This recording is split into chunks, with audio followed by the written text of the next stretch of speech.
Buenas tardes, jóvenes. Se dirige a usted el profesor Giuseppe Vázquez. El motivo de esta presentación tiene relación con lograr identificar, a partir de tres grandes objetivos que tiene el programa de estudio de primero medio, tres procesos históricos que cada uno de ellos en lo individual tiene una causa o varias causas, un desarrollo y posterior consecuencia. No obstante, en esta oportunidad intentaremos vincular los tres procesos para visualizar de manera amplia cómo ellos se van relacionando entre sí. El primer elemento que vamos a revisar tiene relación con la revolución industrial, posteriormente el colonialismo e imperialismo, para finalmente hacer énfasis en la Primera Guerra Mundial.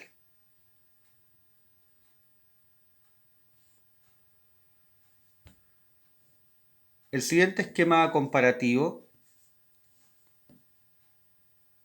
intenta demostrar cómo era la vida de un trabajador antes de la Revolución Industrial y posterior a la Revolución Industrial. Este esquema, en el lado izquierdo, señala fundamentalmente que la producción consistía en el trabajo artesanal, donde fundamentalmente la producción era más lento, era una producción familiar, y donde este artesano, si bien hace uso de recursos como telas, ¿ya?, herramientas, adornos, hilados, vende su producción al comerciante, y la producción obviamente era de menor escala o de menor cantidad en comparación con el trabajador de la industria. La revolución industrial que se inicia en Inglaterra a mediados del siglo XVIII va a cambiar completamente los sistemas de producción, a lo que se denomina una producción sistematizada a gran escala. La producción en fábrica, ¿ya?, es un elemento a destacar. Este artesano o campesino se va a transformar en un obrero que no es dueño de lo que produce, trabaja para otro.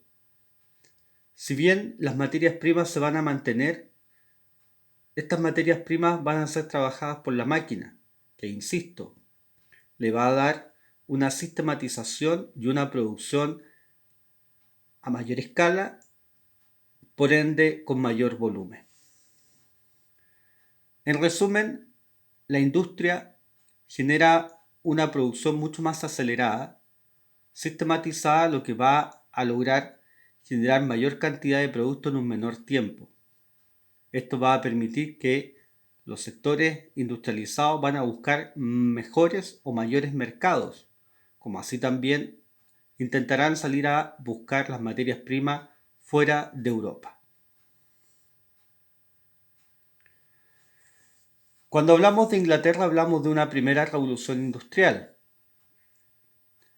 No olvidar que Alemania, por ahí por el año 1820, ingresará a una carrera industrial destacándose como la segunda revolución industrial. Sin embargo, y volviendo un poco a la idea central, va a ser el Reino Unido que, por medio de una serie de inventos tecnológicos, van a lograr llevar a cabo una revolución de carácter gigantesco o de carácter mundial. Es importante señalar que esta revolución, por muchos historiadores, señalan que jamás ha concluido, comenzó y nunca ha terminado. Elementos que podemos destacar de esta revolución industrial, fundamentalmente que va a crecer la población de grandes ciudades porque hay un éxodo rural, vale decir, el elemento campesino migra desde el mundo agrario hacia las grandes ciudades, crecen estos centros urbanos y la industria suplanta al taller. Un poco lo que decíamos en la lámina anterior. hay un elemento que es fundamental, que cambia radicalmente la forma de producir. ¿Qué va a traer la revolución industrial como gran cambio? Cambios ideológicos, fundamentalmente en la manera en la cual se piensa, porque la industria también tiene un impacto social que tiene que ver cómo el obrero va visualizando su historia y cómo también aquel dueño de la industria va visualizando su acontecer, su forma de producir, y se van generando brechas importantes y miradas distintas de cómo llevar a cabo los procesos históricos.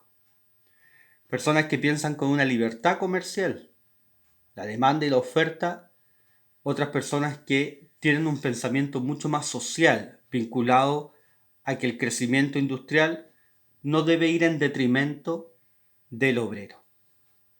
Cambios políticos, una clase burguesa que busca constantemente el poder. Se establece una brecha importante entre burgueses y proletarios, obreros, entre aquel que tiene el dinero o el capital con aquel que trabaja solo para la industria. Cambios económicos, la agricultura cada vez comienza a ser una forma de desarrollo mucho más lento. La industria es el camino a seguir, el comercio, los sistemas de transporte. A ello podríamos agregar el barco a vapor, como también el ferrocarril, como grandes inventos que van a modificar y acortar los espacios, las distancias. Este capitalismo industrial es el primer elemento a considerar para una futura globalización propia de finales del siglo XX.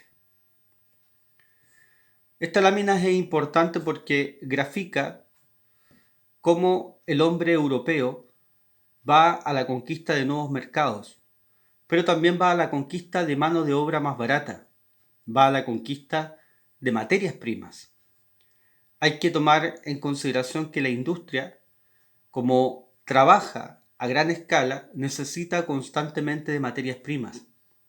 Y Europa ya había agotado las propias, por lo tanto deben salir a espacios extraeuropeos, fuera del continente, para conseguir estas materias primas. Esta es una caricatura hecha durante el periodo donde vemos a estos hombrecillos que están sobre un pastel o sobre una gran torta llamada África. Esta segunda lámina, o esta lámina, que también aparece graficado de manera muy pintoresca a la reina Victoria,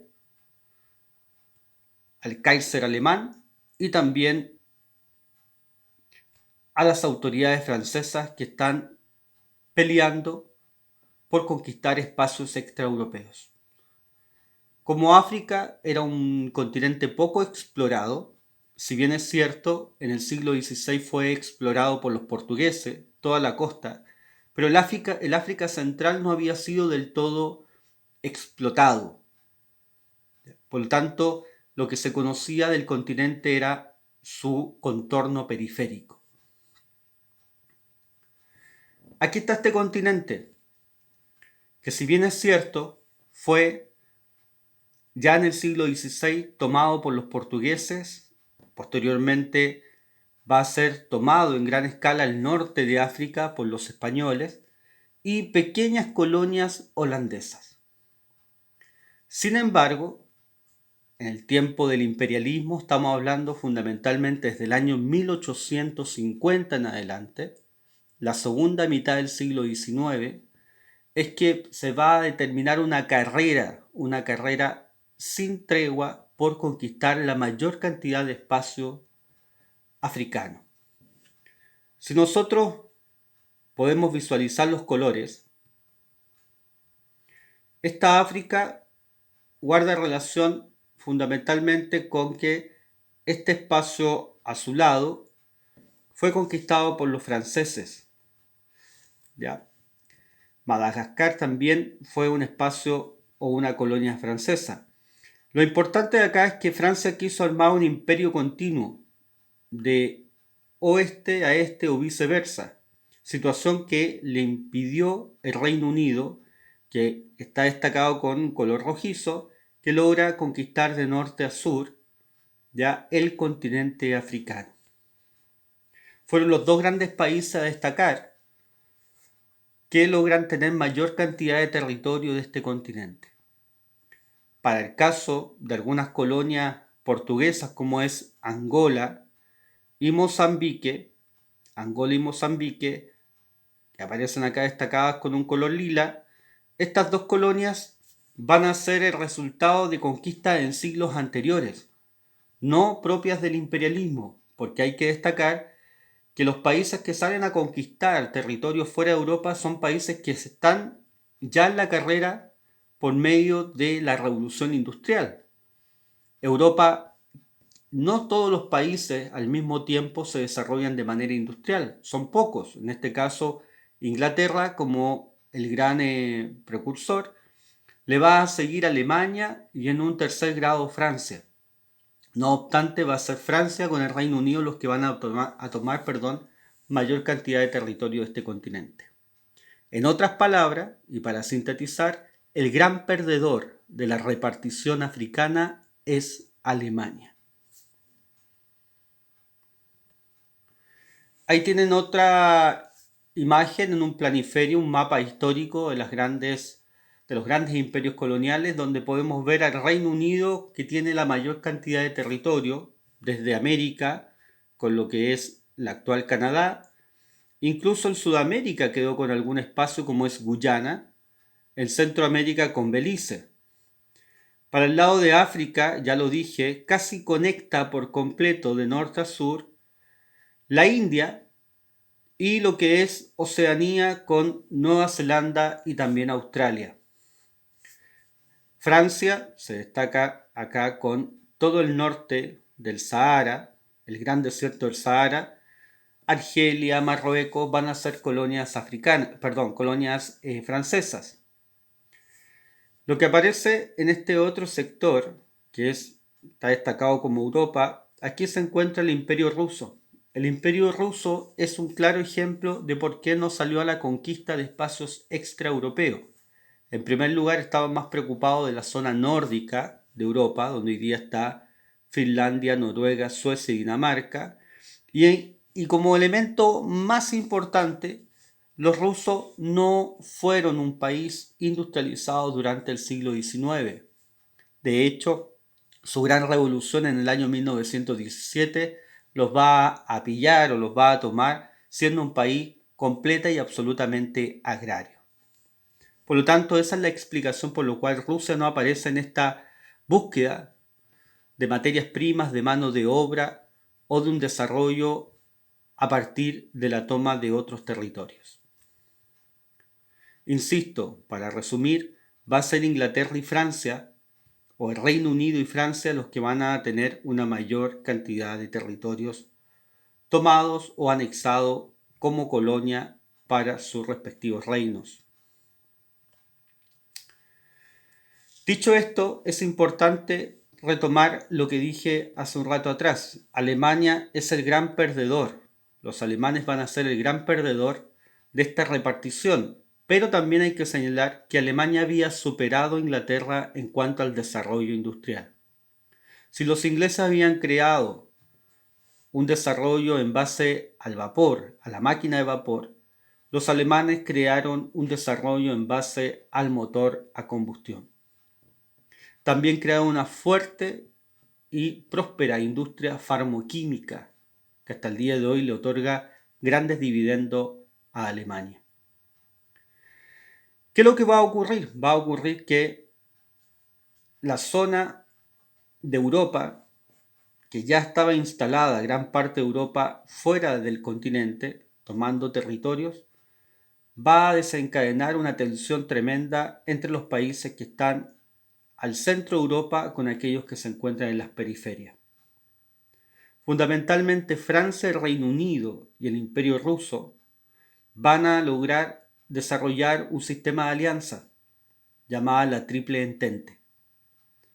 Por otra parte, el Imperio Alemán, el Imperio Austrohúngaro e Italia por una solicitud de un espacio al cual me voy a referir más adelante, van a ser parte de lo que se llama la Triple Alianza. Por lo tanto, el primer fenómeno que va a ocurrir al interior de Europa previo a la Primera Guerra Mundial es que se van a crear sistemas de alianza que van a desarrollar, por una parte, inicial un equilibrio. No obstante, cuando este equilibrio se rompe, se va a provocar la tensión y posterior guerra mundial. Es importante que se queden con esta idea. Van a ser los países de Reino Unido, Francia, el Imperio Ruso, que van a apretar o van a tener en alguna medida encapsulada a esta Alemania que es muy desarrollada y que puede traer obviamente un poder hegemónico. Cuando digo poder hegemónico, que intenta sobremanera controlar Europa, y va a ser obviamente una tensión entre quién tiene más poder o qué país va a controlarlo todo. El Reino Unido, si bien tiene 50 años de experiencia, toda la segunda mitad del siglo XVIII con la Revolución Industrial, va a ser superado por los alemanes, por lo tanto ya esa tensión es gravitante.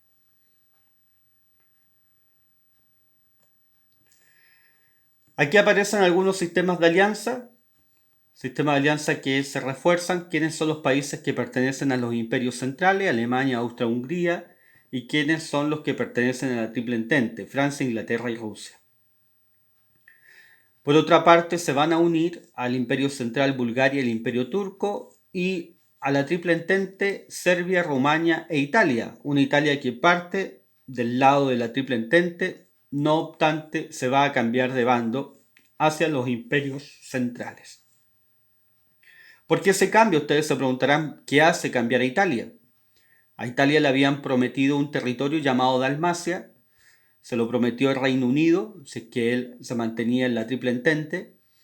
Eso se llama el Tratado de Londres, ahí quedó establecido ese acuerdo. No obstante, nunca el Reino Unido cumplió su palabra con los italianos, lo cual hace que Italia abandone la Triple Entente y se vaya hacia el bando de los imperios centrales. De hecho, si nosotros hacemos de inmediato un vínculo, nos vamos a dar cuenta por qué Italia en la Segunda Guerra Mundial parte peleando de inmediato por el eje, en este caso por la zona central de Europa, en contra de los países periféricos, los mismos que estamos viendo acá dentro de la Triple Entente.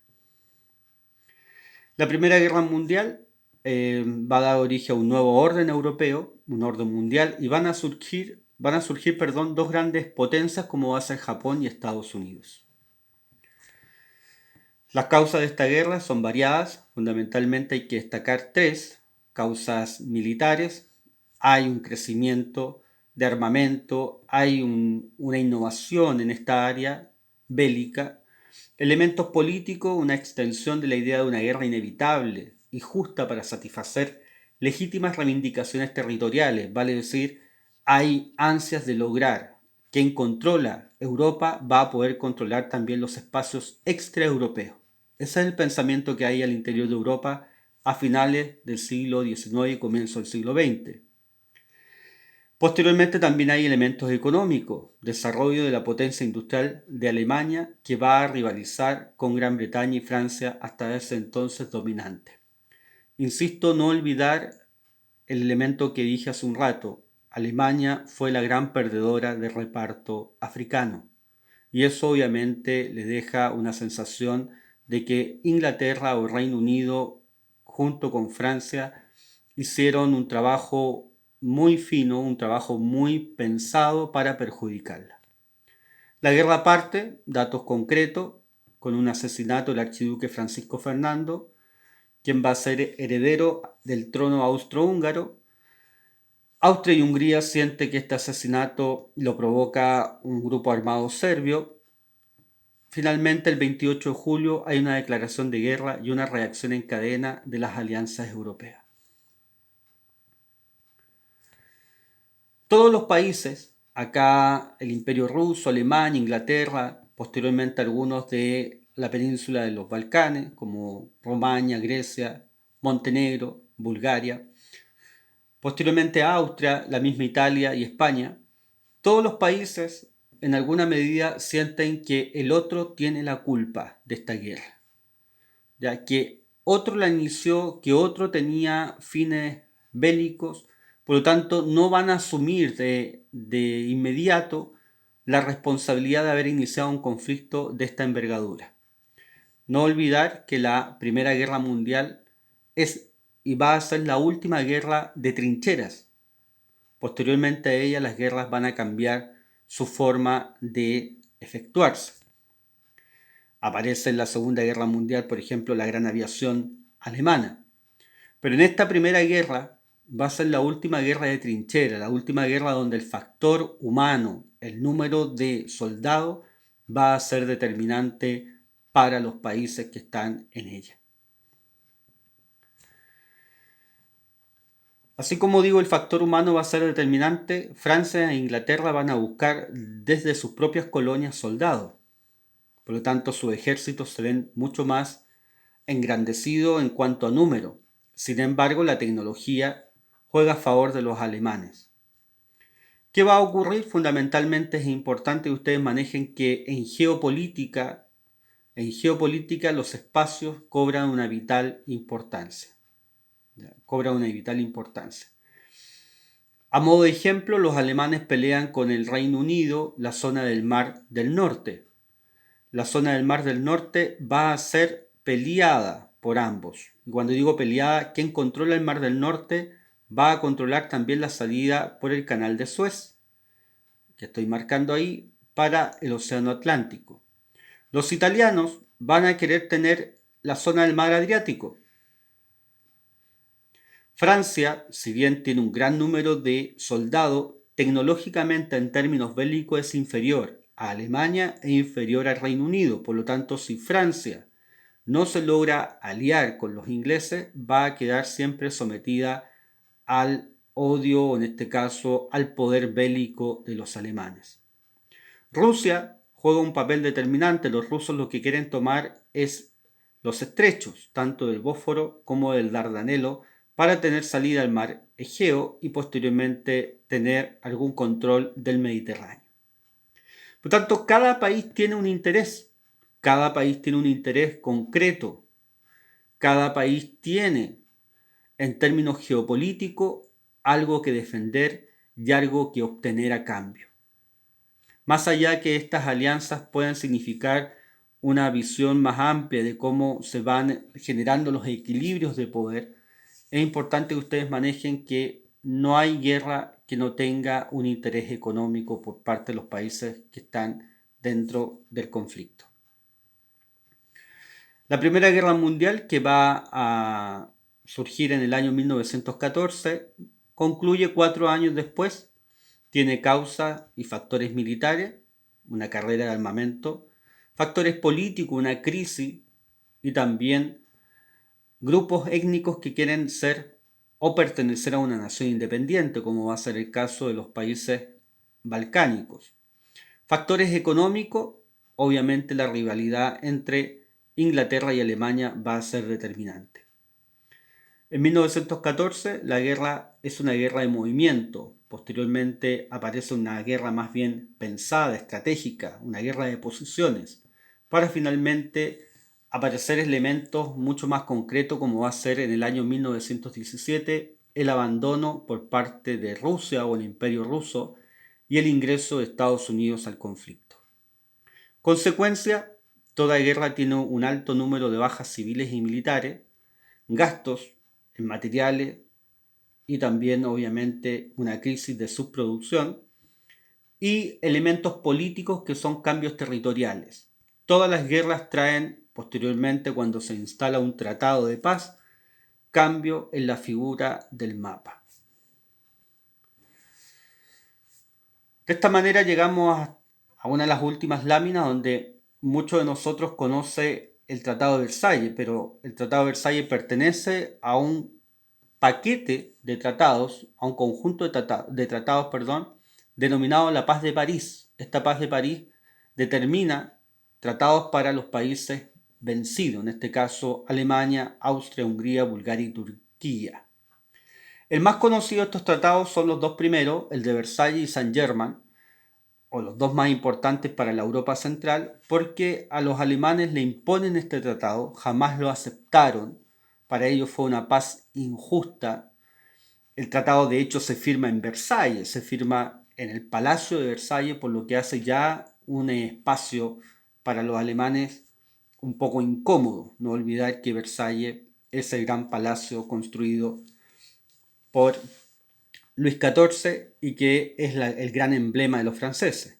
Ahora, volviendo un poco a la idea, este tratado estipula tres cosas para los alemanes: devolver las pocas colonias que había conseguido al interior de África, pagar con dinero, pagar con retribuciones monetarios a cada uno de los países que dañó en esta primera guerra, y finalmente la imposibilidad de rearmarse. Por lo tanto, esos tres factores para los alemanes fueron determinantes.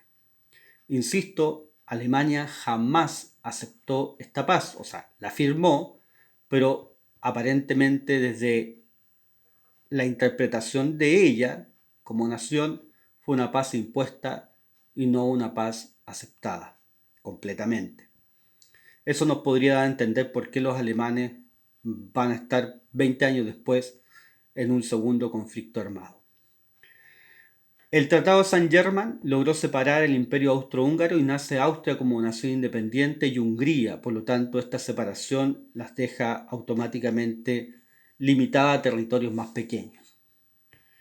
Elementos importantes a considerar de esta lámina es la revisión de esta última, que es el mapa final de Europa, una Europa completa y absolutamente distinta al de el inicio de la guerra. Como les decía, Alemania queda incluso dividida por esta zona llamada ya Poznania, que es un corredor llamado el corredor de Danzig, que es territorio polaco. Posteriormente, el imperio austrohúngaro, que estaba dentro de esta línea roja, desaparece y va a dar inicio a una serie de naciones como Checoslovaquia, como posteriormente va a ser Yugoslavia, porque Austria y Hungría quedan reducidas y separadas definitivamente. También Alemania va a quedar con dos territorios, que es la zona de Alsacia y Lorena, que limita con Francia, bajo el control francés, por lo tanto pierde esa zona. De esta manera nosotros debemos ir comprendiendo con esta última lámina que todos los conflictos armados traen cambios en cuanto al orden territorial. Ahora, no es menor también señalar que cada vez que se firma un tratado de paz, se está firmando el inicio de un nuevo conflicto armado. Chicos, esta cápsula va a ser subida para que ustedes la puedan revisar y posteriormente analizar los mapas que están en ella y aprovechar obviamente que estas palabras, estos ejemplos puedan ser significativos para comprender la materia. Que descansen, muy buenas noches.